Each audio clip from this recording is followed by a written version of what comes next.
Kuş gufonu.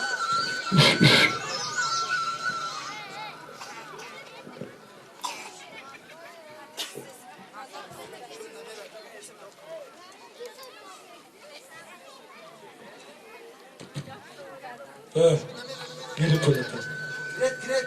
Girip girip. Giri pulata. Tam başak tam tar kılıç günü. Giri pulata. O şuma gado değil mi? Aman gado. Haçvene mi giri? Prosto imruz 30 kan dedi ama o.